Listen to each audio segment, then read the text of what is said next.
At the intercession of Padre Pio, the mother of a Romanian Orthodox priest was cured of terminal cancer. And at this miracle, the whole parish wanted to know more about Padre Pio, and in that process, they ended up converting to Catholicism.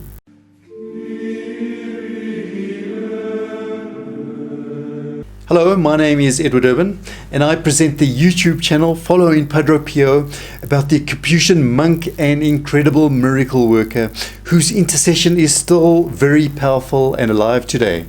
So if you, a family member or a friend, needs help, then follow this channel, and you will be amazed at what Padre Pio can do for you. Now, if you're new to our channel, then please do like, share and subscribe to our channel. But the best way to be involved in our Padre Pio apostolate is to enroll your Mass prayer intentions. There's a short video at the end which describes exactly, step by step, how to do this. The work of the Saint of Pietrelcina, that is Padre Pio, changed this community's lives so much that despite many difficulties, they ended up building a church dedicated to the saint and a hospital for the terminally ill. And Padre Pio continues to work for the whole world. From heaven, he continues to pour out miracles. There are countless well-known other testimonies about the saint that come from all over the world.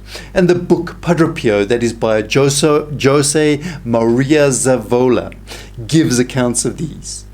In this particular case of the Tudor family, Padre Pio didn't only work a physical miracle, but he worked the conversion of hundreds of people to Catholicism and the dream of a small St. Giovanni Rotondo in inner Romania. And Romania, of course, was a land deeply rooted in a communist past with a strong Orthodox majority. A little bit about Victor Tudor, who was a Romanian Orthodox priest, and he did not know anything. He had never heard about Padre Pio. And after the miraculous healing of his mother, who was suffering from incurable cancer, he, together with his whole parish, became Catholics. But he also decided to go further, a few steps further.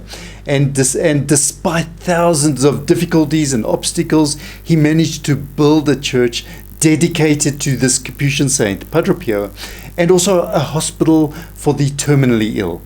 Now, this story began in 2003 with Lucrezia, who was Victor's mother, and she was diagnosed with lung cancer.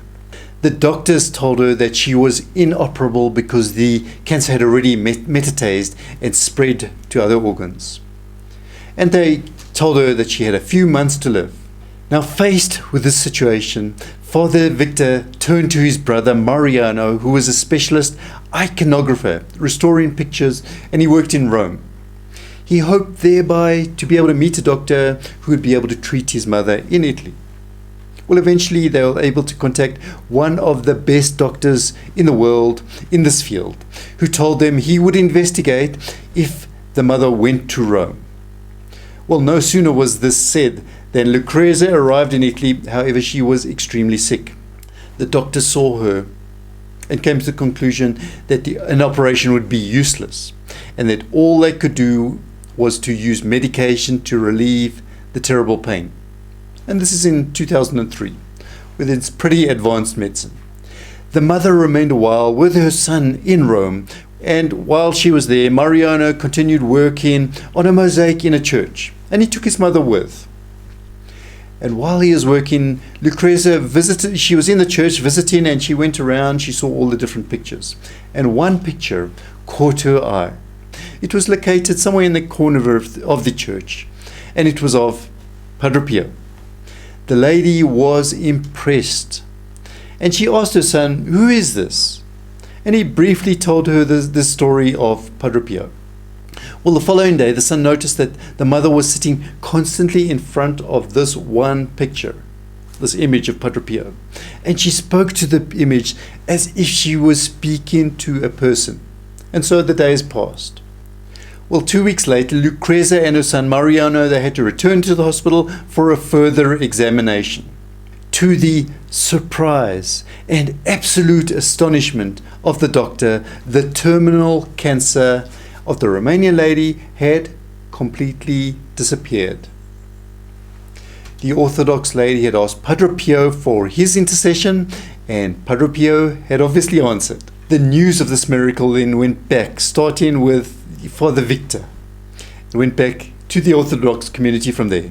And Father Victor said, "The miraculous healing of my mother through Padre Pio in favor of an Orthodox woman caught my attention." That's what the Romanian priest recognized at the time. And this figure of Padre Pio, which was until then completely unknown to him, now fascinated Victor. And he started to read about the life of Padre Pio, and something began to change in him. And thereafter he told his parishioners about his mother's miracle, and they were also all amazed because they knew Victor's mother well. They all knew that his mother had gone to Italy for surgery and that she had returned without a doctor having operated on her. So this miracle transformed not only the Tudor family, but the entire Orthodox community.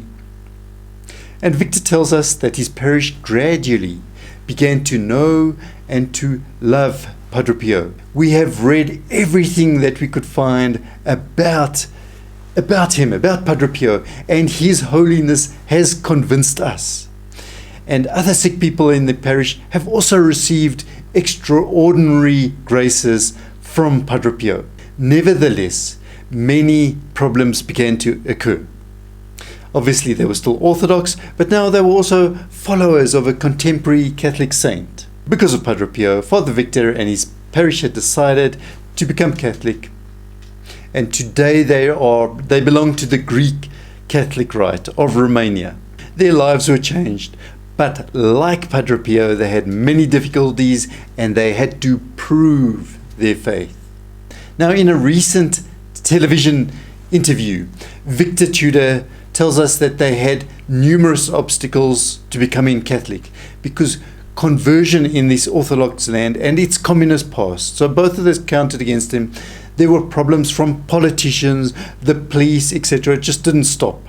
And they did not, however, let themselves become discouraged and decided that despite all the dead ends, they had to go even further and build a church dedicated to Padre Pio. The faithful participated in the construction of this church, all of them getting involved in a spirit of humility. In the meantime, despite the freezing temperatures, they had to celebrate Mass outside on the street because of all the enormous bureaucratic obstacles. So eventually Father Victor went to his bishop in desperation in the face of so many problems. And the bishop always replied, "This is of God, and all these things will be solved." And then at one point, all of a sudden, unexpectedly, a bishop paid for the land of the church. So at least they had the land. Extraordinary things happened, which little by little paved the way for the construction. And nevertheless, Father Victor, together with his brother, went to Rome to pray for help for this church. And there they met another bishop. And they told him this whole story, this series of problems. So this prelate asked, "Who will be your patron?" And after answering that it would be Padre Pio, the bishop smiled and assured them, "Well, Padre Pio will make his church his own." And now the church is a reality, and for Father Victor, this is a further miracle. I had the feeling that Padre Pio helped me and my faithful here and in other countries and churches. He is a beacon of faith. And he took the model of St. Giovanni Rotondo and he applied it in Romania. He founded this little St. Giovanni Rotondo in Romania, and he built a hospital to care for terminally ill and people without means and the abandoned elderly. However, the difficulties, he says, are enormous and the money is short, but Victor depends on the intercession of Padre Pio, who so far has not failed.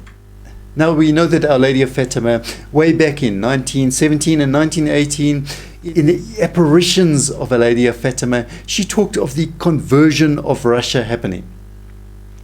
And Padre Pio, when he heard about this, perhaps prophetically suggested that Russia will in fact convert quickly, whereas America he saw converting very slowly. So who knows? Could some events like this lead to the conversion of Russia? It's all, of course, in the hands of providence. But let us all pray for the fulfillment of Our Lady of Fatima's prophecies. The top video is the most popular video. The one directly below is the one selected specially for you.